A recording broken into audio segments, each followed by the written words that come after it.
Actually, to Keir Starmer, do you think the British men are going to leave this fucking country and fight a proxy war while you've let in over 2 million animals? Are you mad? You can push this war as much as you want. You can try pushing the vaccines. We're fucking awake here, you silly. We know the vaccines are depopulation.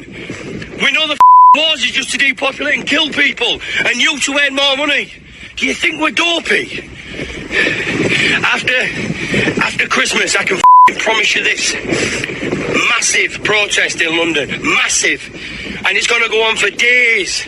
It's not going to be violent. It's not going to be aggressive. It's going to be passionate. You're going to hear the lie in every British person roar till the wind is shatter. Again, not inciting riots, racism, hatred, or anything like that. I'm just telling you what's coming, Keir. And if I've got anything to do with it, I'll be right at the front. You are not ruining my children's future. None of you globalists are ruining my children's future. Promise now, on God as my witness, I will rather die in a crusade than fucking let you ruin UK and the lives of our children. Not happening. This statement works less as a policy critique and more as a calculated act of political humiliation aimed at Keir Starmer as a symbol of elite, technocratic leadership. The Speaker is not treating Starmer as a serious decision-maker worthy of debate. Instead, he is stripping him of moral authority entirely. In this framing, Starmer is presented not as a national leader, but as a distant manager of a system that demands sacrifice from ordinary people while remaining protected from its consequences. The language is deliberately blunt and confrontational, but the insult goes far deeper than rough words. Starmer is portrayed as someone who has lost the right to ask for loyalty, service, or restraint. The charge is not simply that his policies are flawed, but that Starmer himself lacks legitimacy as a voice of national duty. By invoking proxy wars, global elites, and the damage to children's futures, the Speaker casts Starmer as serving outside interests rather than representing British citizens. What makes the attack especially corrosive is its rejection of trust. Starmer is framed as someone who lies by default, whose reassurances carry no weight, and whose appeals to responsibility are seen as manipulation. The repeated claim that people are awake suggests that Starmer governs only because the public has been misled, and that this deception is now breaking down. In this sense, the speech treats Starmer not as an opponent within normal democratic disagreement, but as an obstacle to be challenged.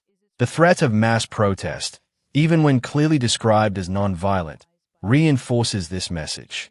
It implies that Starmer's authority exists only on paper, while real legitimacy now lies in public anger, identity, and resistance. Starmer is reduced to someone who can be shouted at, not reasoned with.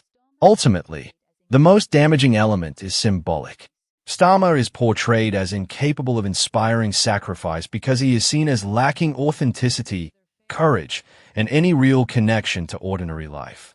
Whether fair or not, the message is clear. A leader viewed as managerial, distant, and aligned with far-off power structures will struggle to earn respect in moments of crisis. Even when the claims themselves are exaggerated or wrong, the contempt they express signals a deep collapse in political credibility, and that is the real insult at the heart of this exchange. Let's start with you, Stuart. Should we wear the masks to stop the superflu if it will? I really do think we have to participate a lot more in our own health and public health measures. So if we can avoid putting strains on the NHS by taking simple precautions or even changes in our lifestyle, I think that's something that we should be looking to do, really. So if there is a serious public health issue which is putting pressure on the NHS, and me wearing a mask in certain circumstances can reduce that pressure, I'm consenting. Well, with all respect though, it's not my job to take the pressure off the NHS. I pay enough in tax for it to be... avoidability, isn't it? I think people should take care of their own health, and I agree with that 100%, but I kind of get sick of the kind of dogma that we need to protect the NHS when it's meant to be there to protect us. Lizzie Gundy. I'm one of those, and I've listened to many doctors that say the masks do absolutely nothing. No, they have said because the tiny molecules get through the mask. I think the issue is that and the fact is, can I just say, obviously, if you've got to really feel the flu coming on, I don't think you should go into work and give it to other people. That's the most common sense, surely. Wash your hands and have a handkerchief with you. That's the most common sense thing to do. There. Of course masks do something.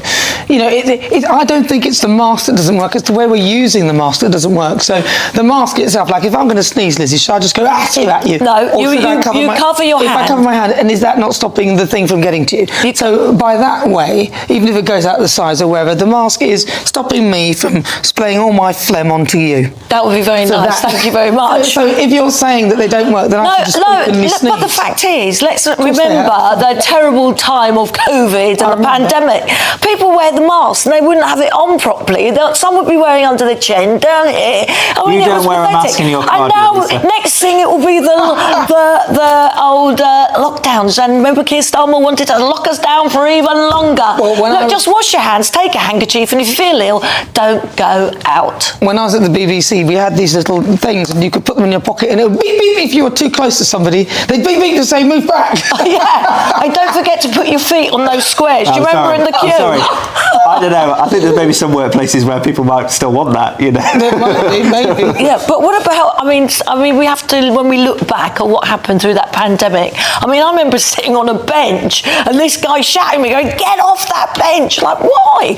You're going to spread germs. It got really stupid when we look back. I'm sorry, Chris Whitty, if you're watching, but seriously, some of the things you said. I think it's just about proportion. I think the NHS now is under so much pressure, and we can't expect it to do everything reasonably. We all need to take more Why are they going on strike, though? Because remember Wes said he was going to stop the strike. I'm talking about all the things that the NHS has a responsibility to respond to. But remember, they're on strike. They're going on strike because they're not happy with the almost 30% pay rise that they received, saying that actually using the wrong calculator for the increase in real terms income, or the one that will make it look worse, using that calculator, they've told us that they are behind and they should be catching up. None of us have caught up.